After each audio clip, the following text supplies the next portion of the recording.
다 같이 하나님을 경외하는 마음으로 자리에서 일어서겠습니다. 오늘 우리에게 주신 하나님 말씀은 창세기 43장 1절부터 14절까지의 말씀입니다. 우리 한 절씩 교독하겠습니다. 그 땅에 기근이 심하고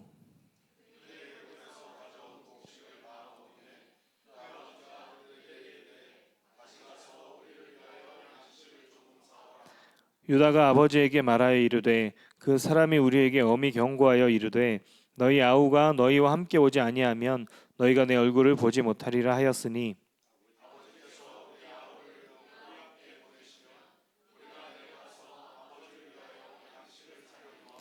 아버지께서 만일 그를 보내지 아니하시면 우리는 내려가지 아니하리니 그 사람이 우리에게 말하기를 너희의 아우가 너희와 함께 오지 아니하면 너희가 내 얼굴을 보지 못하리라 하였음이니이다.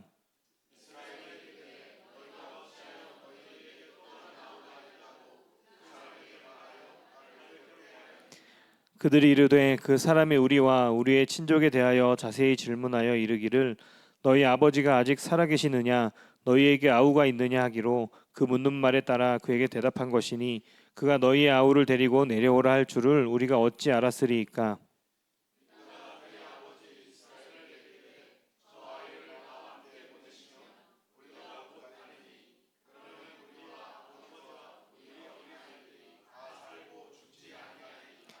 내가 그를 위하여 담보가 되오리니 아버지께서 내 손에서 그를 찾으소서. 내가 만일 그를 아버지께 데려다가 아버지 앞에 두지 아니하면 내가 영원히 죄를 지리이다.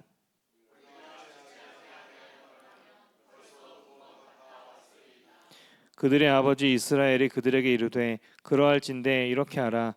너희는 이 땅의 아름다운 소산을 그릇에 담아 가지고 내려가서 그 사람에게 예물로 드릴지니 곧 유향 조금과 꿀 조금과 향품과 모략과 유향나무 열매와 감복숭아이니라.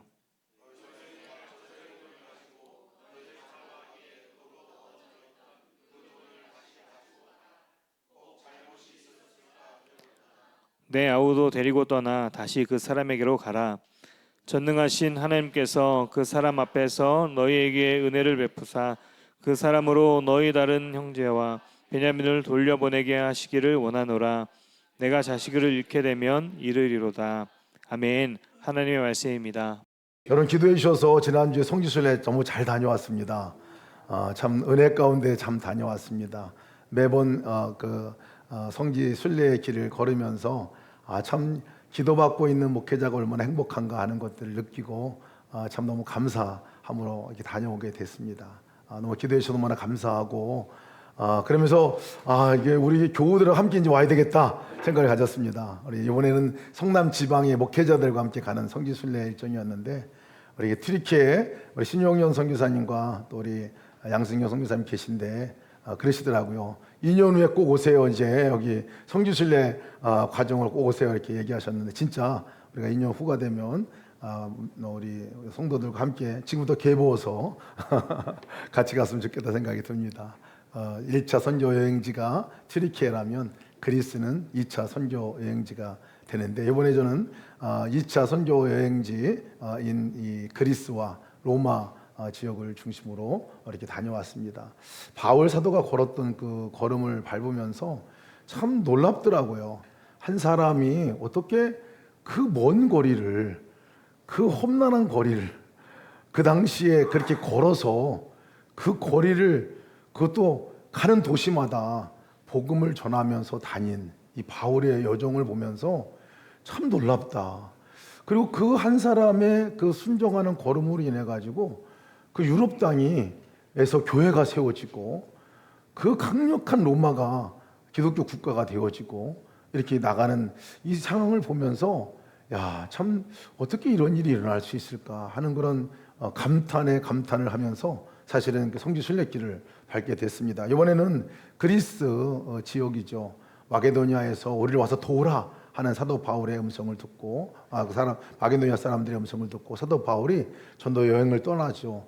네아폴리로부터 시작해서 빌립보 그리고 데살로니가, 베레아, 고린, 아덴, 고린도 이 지역 나중에 또 3차 여행 가운데서 나중에 마지막 로마까지 가는 그 전도 여행 과정들을 갖게 되는데 어쩌면 그 가는 과정마다 제가 생각하고 이렇게 보았던 거하고 좀 다른 분들이 참 많더라, 부분들이 많더라고요. 도시가 엄청나게 그 당시에 번성했던 도시고 각 문화가 다른 문화가 들어가기 어려울 정도의 강력한 그 도시였고 또 각 우상들이 너무나 번성해 있는 그 지역이었는데 가서 담대하게 예수님이 생명입니다. 예수님 믿으면 구원받습니다. 이 얘기를 바울 사도가 가서 그냥 전한 것이 야금야금 전한 것이 아니라 그 많은 사람들 앞에서 모여 있는 그 시장이나 그 모여 있는 단상 앞에서 담대히 복음을 전하는 이 사도 바울의 모습을 보게 되었는데, 야, 참 놀랍다 하는 생각이 들었습니다. 그러면서 어떻게 바울이 이렇게 이 길을 걸으면서 영향력을 많이 미칠 수가 있었을까? 바울이 어떻게 한 사람을 통해서 이렇게 놀라운 은혜가 있었을까 생각을 하게 되었습니다. 가서 길을 보니까 걸어갈 만한 길이 아니에요. 사실은 차 타고도 엄청 멀더라고. 차 타고도 엄청 멀고 뭐 그냥 맨날 며칠을 간다고 그랬는데 그 걸음 가서 보니까 저녁 때는 전혀 움직이지 못하고 나가서는 안 되는 그런 상황에 있는 그 시대적인 상황을 보면 바울 사도가 그렇게 목숨을 내놓고 그 바울 복음을 전하고 포기하지 않고 끝까지 가는 곳마다 사실 핍박이 있었거든요. 가는 곳마다 복음을 전하고 또 쫓겨나고 또 유대인들이 또 쫓아가면서 다른 도시까지 쫓아가서 막 바울을 죽이려고 하는 그런 상황인데도 어떻게 그렇게 담대히 복음을 전할 수 있었을까 생각해 보니까 너무 분명한 답이 있었습니다. 그것은 뭐냐면 바울이 예수님 만났으니까 그런 거더라고요. 예수님 만났으니까. 바울 자기가 예수님 만나고 변화된 경험이 있는 사람이니까, 예수님을 핍박했던 사람이고 자기 명예를 위해서 살았던 사람이고 자기가 스펙을 쌓으려고 살았던 사람이었는데 예수님 만나고 나서 완전히 삶이 송두리째 바뀌어지고 나니까 그 삶이 너무나 감격스러워서 바울은 그렇게 할 수 있었구나. 또 더불어서 이 바울은 그냥 그 길을 혼자 간 게 아니구나. 혼자 갔으면 100번이라도 포기했을 거리이고 100번이라도 포기할 만한 여건과 상황이었는데 한 번도 포기하지 않고 그 걸음을 가는, 성경에 보면 두려웠다 이렇게 얘기까지 나오거든요. 그런데도 그 두려움 속에서도 바울이 담대하게 그렇게 나갈 수 있었던 것이 단 한 가지 이유더라고요. 예수님이 함께 하시니까. 예수님이 함께 하시니까. 예수님이 함께 하신 그것이 바울에게 그 먼 거리, 그 고난의 거리, 그 힘든 여정을 그렇게 기쁨으로 그렇게 나가서 끝까지 그 걸음을 걸은 바울의 인생을 보면서, 야, 복음은 위대하다, 예수님과 동행하는 사람은 위대하다 하는 생각이 들었습니다. 바울이 분명한 믿음을 갖고 나갔는데 그 믿음은 뭐냐면 그렇게 죽음을 앞두고도, 죽음 앞에서도, 그렇게 위협 앞에서도 복음을 전할 수 있었던 것이 단 한 가지더래요. 예수님 믿으면 삽니다. 예수님 믿으면 구원받습니다. 예수님 믿으면 달라집니다. 변화됩니다. 이게 너무 분명했어요. 바울에게 너무 분명했어요. 자기가 그렇게 변화된 것과 같이 다른 사람도 만나면 삽니다. 너무나 분명한 믿음을 갖고 바울이 있었기에 어디 가든지 그렇게 예수님을 증거하고 전하는 사람이 될 수 있었구나 하는 생각을 갖게 됩니다. 여러분, 예수님 만나면 변화되는 거 맞습니까? 예수님 만나면 살게 되는 게 맞습니까? 그렇습니다. 예수님 만나고 예수님과 함께하는 그 순간이 가장 위대한 순간이더라고요. 가장 능력 있는 순간이더라고요. 가장 기쁜 순간이더라고요. 가장 강력하게 하나님께 쓰임받는 순간이 그 순간이더라고요. 저와 여러분이 그 예수님 붙들고 예수님과 함께 동행하며 그 능력을 마음껏, 또 하나님이 일하고자 하는 일들을 마음껏 우리를 통해서 일하시도록 맡겨드리는 저와 여러분 되시기를 주의 이름으로 축복합니다. 우리가 함께 그 길을 다시 한번 밟기를 간절히 소망하는 마음으로 다녀왔습니다. 오늘 우리가 읽은 성경의 말씀, 오늘 말씀 창세기 43장 말씀은 동일하게 변화에 관한 말씀입니다. 하나님께서 역사를 이루실 때는 반드시 사람을 통해서 역사를 하시더라고요. 근데 역사를 하실 때 사람을 통해서 하시는데 그 사람에게 제일 먼저 하시는 일이 그 사람을 변화시키는 일이었습니다. 그 사람을 바꾸시는 일이었어요. 하나님의 일을 같이 하실 수 있도록 그 그릇을 준비하는 일, 변화시키는 일이 하나님이 하시는 일이었습니다. 오늘 하나님께서 이 이스라엘 백성들이죠, 야곱의 가족들을 이제 이스라엘 민족이 되고 또 축복의 통로가 되는 가정으로 삼기 위해서 하나님 일하고 계신데, 그 일하고 계신 가운데에서 하나님께서 또 사람들을 통해서 하시는 일을 보게 되는데, 사람을 변화시켜서 하시는 일이죠. 오늘 두 사람의 변화를 우리가 함께 주목해 보겠습니다. 첫 번째가 유다의 변화입니다. 유다를 통해서 하나님께서 이 형제들의 바꾸고 변화된 역사를 통해서 하나님께서 일을 이루셨더라고요.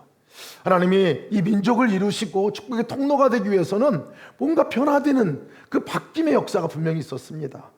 이 형제들의 바뀜이죠. 지난번에 우리가 함께 나눴던 것은 형제들이 요셉 앞에서, 바로 앞에서, 또 그 요셉 그 총리죠, 애굽의 총리 앞에서 자기들이 감옥에 가고 그런 과정 속에서 죄가 무엇인지를 깨닫게 되었고 하나님 찾게 되는 과정을 우리가 보았습니다. 회개라고 말씀을 드렸습니다.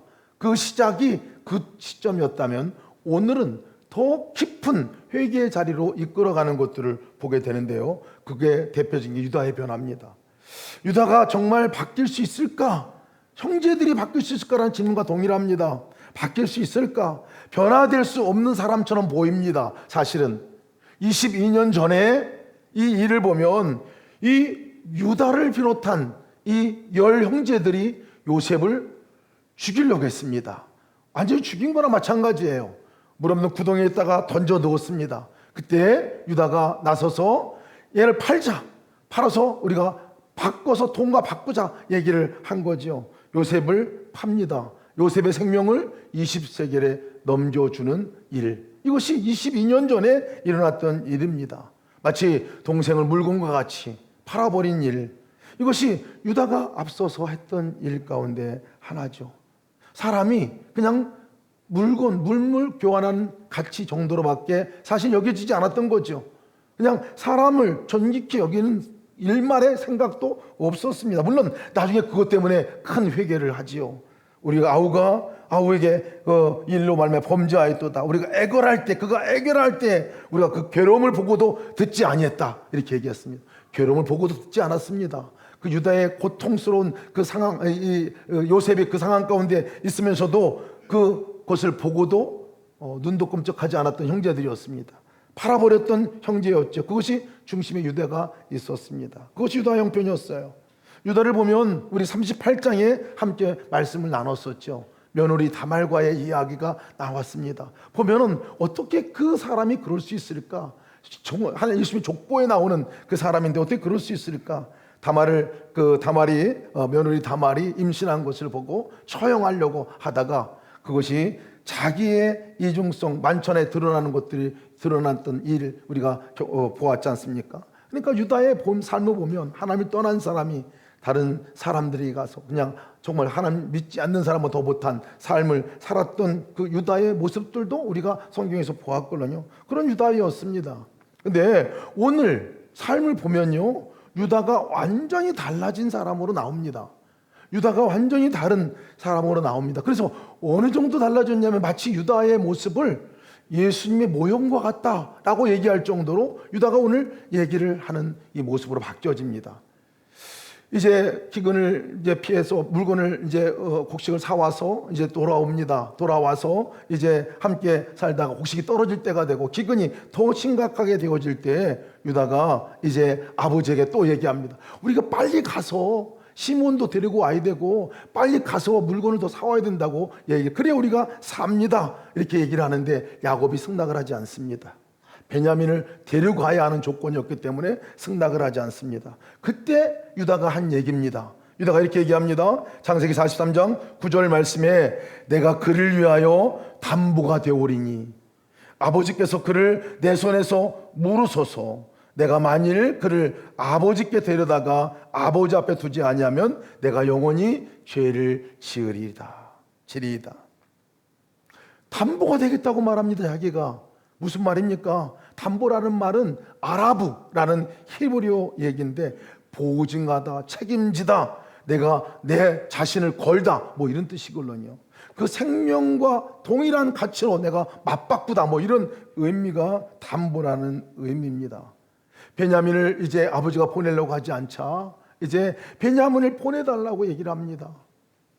내가 보내주시면 이 아이의 담보가 되겠다고 얘기를 합니다. 나중에 베냐민을 거기서 보내지 않으려고 한다면 내가 거기서 내 생명을 거기다 맡겨놓고 베냐민을 살려 보내겠다고 얘기를 하고 있는 거예요.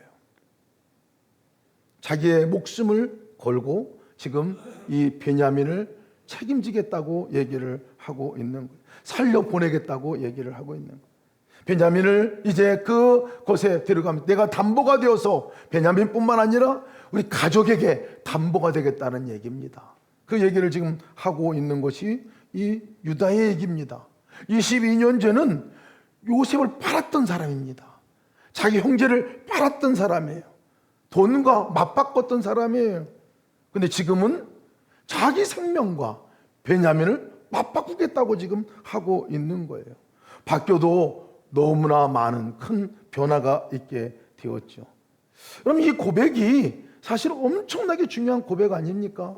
이 고백이 이제는 내가 내 형제를 위해서 내 목숨을 내놓겠습니다. 이 말이 이거예요. 내 가족을 위해서 내 목숨 내놔도 내가 담보가 되겠습니다. 라고 지금 얘기를 하고 있는 거예요. 대단한 변화입니다. 대단한 변화죠. 자기 때문에 사람들이 고통을 줬던 사람이죠. 요셉에게 고통을 줬던 사람이죠. 근데 이제는 다른 사람을 위해서 자기가 고통을 받겠다는 거예요. 자기가 책임을 지겠다고 하는 것입니다. 여러분, 회개라는 것이 바로 이것이 진정한 회개이지요. 이전에 이 1차 이 애굽에 방문했을 때 요셉 앞에서 자기가 요셉을 알아듣지 못하는 그 상황인 줄 알고 자기가 그렇게 고백하지 않았습니까? 형제들이 우리가 잘못했다 회개하는 회개가 있었습니다. 하나님께 또 회개하는 회개가 있었습니다. 그러나 여러분, 진정한 회개는 삶 속에서 드러나는 것이 진정한 회개이죠. 말하고 하나님께 고백하는 그 회개 후에 진정한 회개는 삶 속에서 내가 책임을 지고 내가 삶 속에서 행동과 삶이 바뀌어지고 변화되는 것이 진정한 회개입니다. 하나님께서는 이 과정을 지금 이 요셉의 형제들의 삶 가운데 특히 유다의 삶을 통해서 보여주고 있습니다. 무엇이 유다를 이렇게 바꿨을까요? 유다를 이렇게 바꾸게 된 동기가 무엇이었을까요? 오늘 1절 말씀 보면 그 동기에 대해서 얘기를 하고 있는데 그 땅에 기근이 심하고 이렇게 시작합니다. 그 땅에 기근이 심하고. 여러분 42절에서도 그 전에도 기근이 있었다고 얘기를 했습니다. 근데 그 기근과 이 기근이 단어가 달라요. 전에 기근은 그냥 기근이에요. 가뭄이에요. 근데 여기서 표현하는 이 기근은 심각한 가뭄이고 도무지 우리 힘으로 자기 힘으로 벗어날 수 없는 그 가뭄을 표현하는 표현을 해 주었습니다. 그러니까 이제 더 이상 자기들 힘으로 이제 견뎌낼 수 없을 정도의 기근이 그들에게 임할 때에 오늘 유다가 이 고백을 하게 됩니다. 더 이상 버틸 수 없는 상황, 이런 상황에서 유다가 더 자신을 돌아보게 되고 자기가 도대체 지금 무엇을 해야 되는지를 돌아보게 되고 자기가 진짜 이제 이 가족들을 향해서 또 베냐민을 향해서 야곱을 향해서 내가 무엇을 해야 되는지를 돌아보게 됩니다. 자기 죄가 무엇인지를 또 돌아보게 됩니다. 그러면서 이 솔루션을 갖고 야곱에게 나가서 내가 담보가 되겠으니 보내달라고 강청을 하게 되는 것이 지금 야곱이 하는 일입니다. 여러분, 우리의 삶 가운데서 보면 기근을 맞이할 때가 참 많아요. 어렵고 힘든 상황을 맞이할 때가 참 많습니다. 근데 그 어렵고 힘든 상황들을 다 돌아보면 그냥 어렵고 힘든 상황이 주어지지 않더라고요. 그 어렵고 힘든 상황을 통해서 하나님께서는 무언가 일을 하시고자 하시는 것이 있는데 그것이 자기를 돌아보는 일이더라고요. 자기를 돌아보게 하고 자기 죄를 돌아보게 하고 자기를 점검하게 하고 하나님이 계신 것에 대한 그 믿음으로 시선을 옮기게 하는 것이 이 어려움의 그 놀라운 유익 가운데 하나가 아니겠습니까? 그래서 우리가 삶 속에서 어려움을 닥칠 때 지금과 같은 힘든 일을 닥칠 때 바로 깨달아야 할 일이 있습니다. 아, 하나님께서 공사 중이시구나. 하나님께 일하시는 중이시구나. 나를 다루고 계시는구나. 공사 중이시구나. 내가 무엇을 지금 바라봐야 할 건가 하는 것들을 빨리 알아차리는 것이 지혜 가운데 하나이죠. 그것이 영적으로 깨어있는 사람 가운데 하나이지요. 지금 우리가 그런 기근을 맞이하고 있다면 여러분, 우리가 기억해야 합니다. 아, 공사 중이구나. 하나님 일하고 계시구나. 나의 삶 가운데 뭔가 내 삶에 지금 다루고 계시구나. 이것을 보아야 합니다. 유다가 그랬습니다. 유다가 그 상황 가운데서 그 가족들을 위해서 자기가 담보가 되기로 결정을 합니다. 다른 사람을 책임지는 사람으로 내가 그렇게 서야 하겠다고 마음을 바꾸는 일이 엄청난 일 가운데 하나이지요. 여러분, 기근의 상황이 이 유다만 바꾼 것이 아닙니다. 야곱도 바꿨어요. 야곱의 놀라운 변화가 있게 됩니다. 그토록 야곱이, 사실은 야곱 때문에 지금 이 온 가족이 어려움을 더 겪고 있는 거거든요. 갔다 와서 빨리 그 베냐민을 데리고 가서 시몬도 데리고 오고 그러면 하나님께 계획한 일들이 빨리 성취되고 이루어질 수 있었을 것입니다. 오히려 그 고생, 더 심각한 기근이 더 심각해지지 않을 수 있는 상황까지 갈 수 있었는데 지금 막바지까지 오게 된 거거든요. 온 가족이 막바지까지 오게 된 거에 누구 때문이냐면요, 사실은 야곱 때문이었습니다. 야곱이 뭐 때문이냐면 야곱이 베냐민을 내놓지 못하는 거예요. 야곱 베냐민을, 그 막내를 어떻게 보내느냐, 내가 요셉도 잃었는데 이 베냐민도 잃어버릴 거다. 그 마음 때문에 이 베냐민을 내놓지 못하고 있는 상황입니다. 여러분, 축복의 통로, 이 가정에서 놀라운 축복의 통로가 누구였느냐 하면 야곱이었어요. 야곱을 통해서 하나님께서 그 가정을 축복하시고, 야곱을 통해서 민족을 이루실 것이고, 야곱을 통해서 복의 근원이 되고 복의 통로가 되고 메시아가 나오는 후손의 역사를 이루고 약속하셨는데, 지금 그 약속을 이루시는 가운데서 딱 걸림돌이 되는 사람이 누구냐면 야곱인 거예요. 야곱이 걸림돌이 됩니다. 딱 그 자리에 있습니다. 왜? 야곱은 베냐민을 놓지 못하고 있어요. 베냐민을 놓지 못하고 있는 거예요. 베냐민은 안 된다, 내 아들 베냐민은 안 된다 라고 지금 얘기하고 버티고 있는 거예요.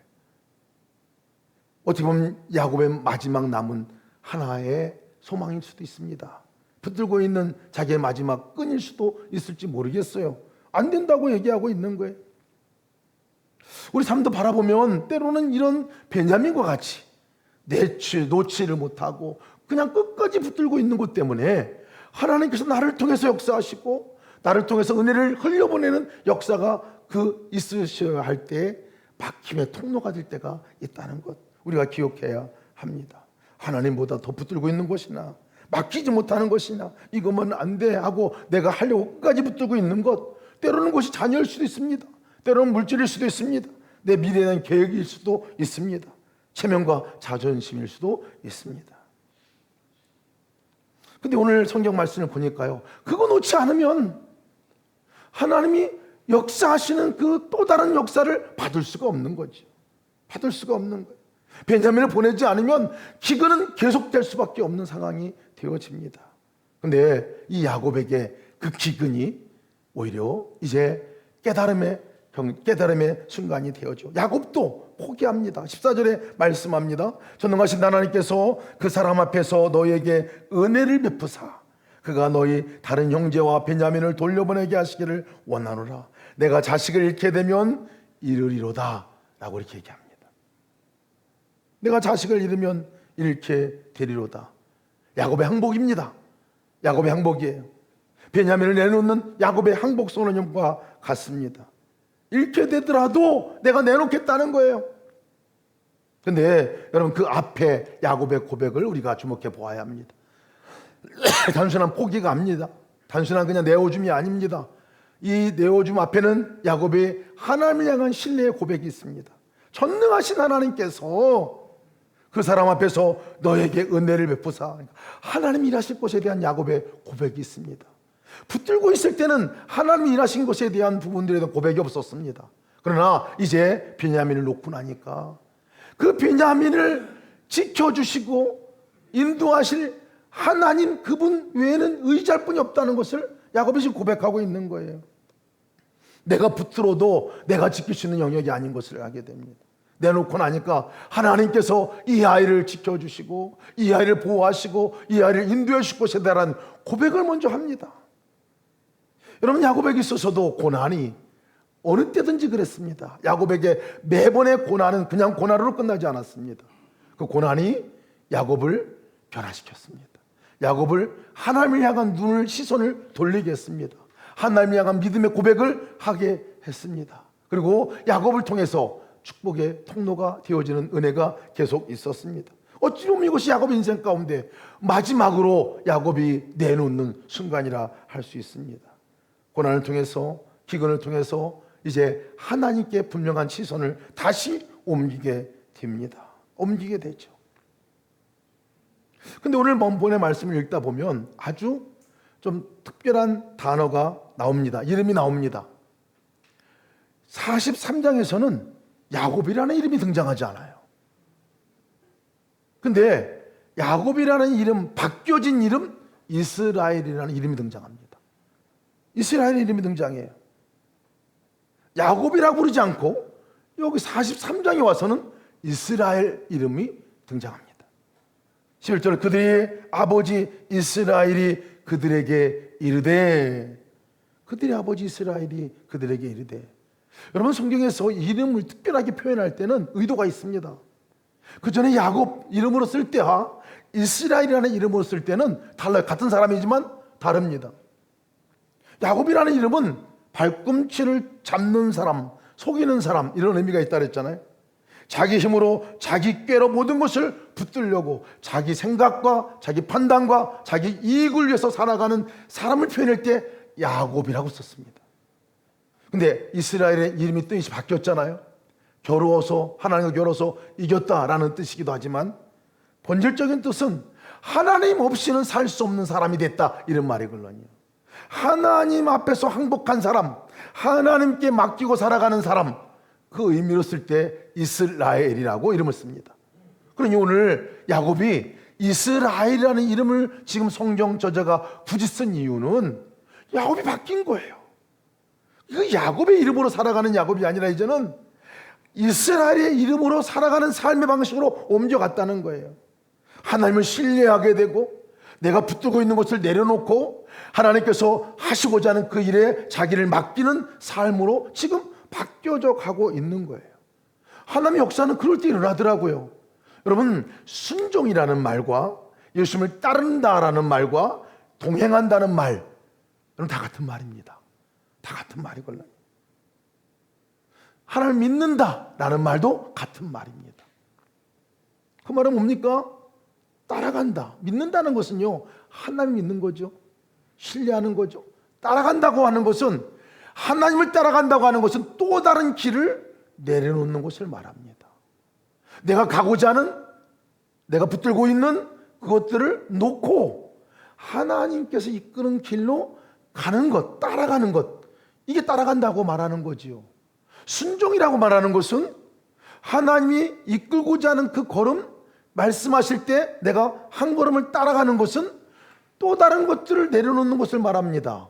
다른 것을 할 것이 아니라 이것을 하는 걸 말하는 거죠. 내 의지적인 것으로 내가 내 생각대로 살아가는 삶이 아니라 하나님께서 인도하고자 하는 그 걸음으로 한 걸음의 순종으로 나가는 것, 이것을 따라간다, 믿는다, 동행한다라고 말하는 거죠. 야곱으로 살면요, 평생 자기 붙들고 살아갑니다. 우리도 그렇습니다. 그러나 이스라엘로 살아가게 되면 하나님을 신뢰하니까 맡길 수 있게 됩니다. 하나님을 신뢰하니까 순종할 수도 있게 됩니다. 바울이 그런 삶을 살았어요. 바울의 여정을 보니까 바울은 예수님을 따라가는 사람이었습니다.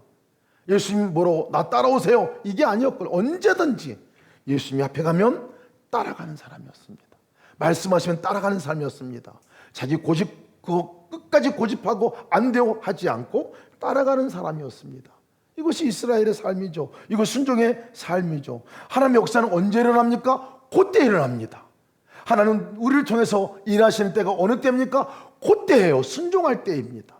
내 것을 내려놓고 하나님께서 인도하는 그 말씀을 듣고 한 걸음의 순종이에요. 많은 건 아니더라고요. 작은 것과 같이 보이지만 한 걸음의 순종이, 한 걸음의 내 내려놓음이 하나님의 역사가 일어나는 통로가 되는 것을 믿으시기를 축복합니다. 유다가 말했습니다. 내가 담보가 되겠습니다. 여러분, 우리의 이 삶, 또 이 야곱은 자기가 이름은 1일이라고 말했습니다. 자기가 갖고 있는 것을 내려놓는 삶을 살았습니다. 근데 이것이 여러분 성경에 보니까 똑같이 이 삶을 사신 분이 계시더라고요. 우리 담보가 되신 분이 누구십니까? 예수님이세요. 예수님이셨어요. 영원히 당신의 생명을 내놓고 우리의 기꺼이 담보가 되어 주셨어요. 담보가 되어 주셨다는 말은 뭔 말입니까? 책임져 주신다는 말이에요.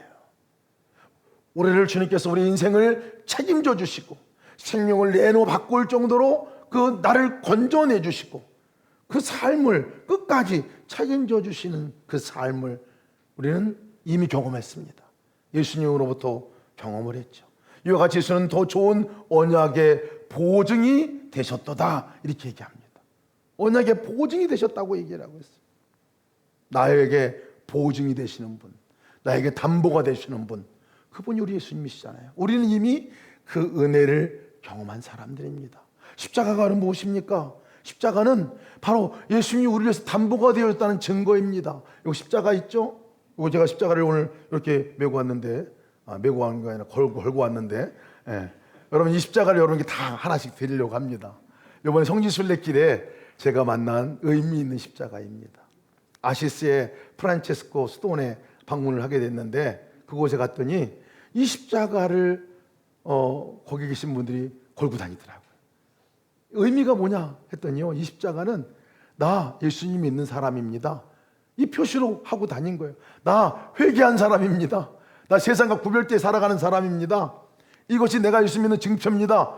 커밍아웃하며 살아가는 거예요. 세상 가운데서 멋들어지게 뭐 장식품으로 하는 것이 아니라 나 커밍아웃합니다, 나 예수 믿는 사람이에요 하고 증거로 보이기 위해서 이 십자가를 만들었는데요. 십자가가 원래 이런 십자가 모양이 있고요, 당시에 이런 모양 십자가 모양이 있고요, T자 모양의 십자가가 당시 형틀이었습니다. 근데 거기서 취한 십자가는 이 T자 모양, 그래서 이 십자가 이름을 타우 십자가라고 그래요. 타우 십자가. 헬라어 히브리어로 타우라고 하는 그 언어를 따서 타우 십자가라고 얘기하는데, 제가 이 의미를 보면서 이 십자가의 의미가 도대체 뭔가? 십자가는 이미 나를 위해서 담보자가 있다는 얘기예요. 나를 위해 생명을 내놓은 자가 있다는 거예요. 나를 위해서 모든 것들을 내려놓고 생명을 내려놓고 이미 준 그 은혜를 입고 살아가는 사람이 납니다. 이 증거입니다.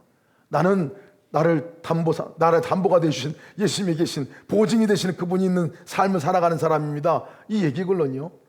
그러니 여러분 십자가를 메고 이 그 성 프란체스코 수도원에 가서 보니까요, 그 프란체스코가 이렇게 평생을 얘기했다고 그래요. 항상 복음을 전하라, 필요하면 말도 하라, 이렇게 얘기했다는 거예요. 삶으로 전하라는 얘기죠. 삶으로. 이거 십자가를 메고 걸고 다니면서 내 삶에서 나는 정말 보증 십자가의 은혜로 살아가는 사람입니다 하고, 나도 그 십자가의 은혜로 다른 사람에게 복음을 전하고 다른 사람을 책임져 주고 다른 사람을 내가 정말 찾아가 그 사람들에게 생명을 나눠주는 그 삶을 살라 하는 그런 얘기죠. 그래서 이 십자가를 메고 다니는 사람들은 자꾸 메고 다닌다 그러죠. 걸고 다니는 사람들, 가난한 사람들을 사랑하고 소외된 자를 사랑하고 겸손하게 사랑하고 살아가고 피조물들을 돌보며 살아가고, 보니까 다 마치 예수님께서 우리에게 자기 생명을 내놓은 것 같이 다른 사람을 위해서 책임지는 삶, 다른 사람을 위해서 섬기는 삶을 살아가는 삶이더라고요. 여러분 요거 이제 다 나눔방 교회별로 나눠드리고, 또 나눔목회 아닌 또 믿음의 공동체에 있는 분들은 개인적으로 다 나눠드리겠습니다. 그래서 이걸 걸고 다니셨으면 좋겠어요. 왜냐면 이건 잘 몰라. 사람들이 보면 물어볼 거예요. 뭐냐고 물어보면 나 이런 사람이야, 나 예수 믿는 사람이야 하고 담대히 전하시기를 축복합니다. 말로만이 아니라 삶으로 전하시는 여러분 되시기를 축복합니다. 여러분 십자가 앞에 서면 내가 붙들고 있는 거 내려놓게 돼요. 사실은 내가 다른 사람을 보는 시선이 달라지게 됩니다. 그거 십자가의 은혜죠. 지난주에 제가 성지 순례길에 있을 때 우리 원혜정 집사님으로부터 긴급한 문자를 받았습니다. 원혜정 집사님이 둘째 형부가 위독해서 이제 곧 돌아가실 것 같은데 와주실 수 있느냐라는 그 문자였습니다. 성지 순례길이기 때문에 제가 갈 수 없어서 제가 이제 부산에 있는 계신 우리 김수빈 집사님의 오빠란다 삼촌이신 이재원 선교사님이 계신데 전화를 드렸어요. 급히 좀 가주시면 좋겠다. 그래서 요양병으로 가셔서 12시에 만나기로 하셨다고 하셔서 그리고 가셔서 함께 꼭 복음을 전해주시고 그렇게 예배를 임정 예배를 좀 드려주시면 좋겠다고 말씀을 드렸는데 가셨어요. 가셨는데 아직 의식도 있으시고 다 있으셨다고 그러더라고요. 가셔서 이제 이재원 선교사님이 복음을 전하셨어요. 예수님에 대해서 전하시고 이 둘째 형부를 위해서 얼마나 많이 기도했는지 모릅니다. 우리 온 성도들도 같이 기도했고 중보기도팀에서도 계속 기도했고 원혜정 집사님도 그 형부를 위해서 끝까지 기도해 오시고 지금까지 애쓰셨던 분이거든요. 근데 거기서 복음을 전하셨을 때 예수님 영접하시겠냐고 말씀을 드렸더니 그렇게 했다고 말씀을 하시더래요. 그래서 이 영접 기도를 하시고 그리고 세례 받겠냐 그랬더니 세례도 받으시겠다고 얘기하셔서 세례를 베푸시고 그리고 예배를 드리고 이제 돌아오셨는데 그런 후에 2시간인가 3시간 정도 지나고 나서 소천하시고 하나님께 부름을 받으셨습니다. 제가 이 얘기를 듣고 얼마나 감격스러웠는지 몰라요. 그러면서 이 말씀이 생각이 났습니다. 진정한 우리의 삶의 담보는 도대체 뭔가 생각을 해봤어요. 내가 담보가 되어준 다른 사람을 위해서 담보가 되어준다는 걸 뭐냐? 다른 영혼을 위해서 내가 책임져주는 그 일들을 하는 일이구나 하는 생각을 갖게 되었습니다. 원혜진 집사님이 큰 언니, 작은 언니, 어머니 모든 분들을 위해서 그렇게 기도해 주시고 그렇게 기도할 뿐만 아니라 찾아가서 사랑으로 섬기고 그래서 큰 언니도 돌아오시고 작은 언니도 돌아오시고 어머니도 예수님 영접하시고 구원받으시고 하는 일들을 하셨는데 마지막 끝까지 너무 완고해서 이 형부는 도무지 잘 안 되신다는 큰 언니와 형부가 도무지 이 마음이 안 열리신다는 거예요. 그래서 계속 기도해 오고 하셨던 분이 그분이셨는데 드디어 마지막 순간에 하나님께서 그를 불러주셨어요. 한 사람이 책임을 지고 끝까지 기도하고 그 영혼을 끝까지 책임져주고 함께 찾아가고 함께 부탁하고 요청하고 기도 요청하고 함께 해나간 그 일들이 얼마나 소중한 일인가 하는 것들을 깨닫게 되었습니다. 여러분 우리 교회에 하나님께서 또 가정 안에서도 또 직장 안에서도 우리 삶 안에서도 만나는 많은 사람들이 있습니다. 우리가 축복의 통로입니다. 우리가 생명의 통로입니다.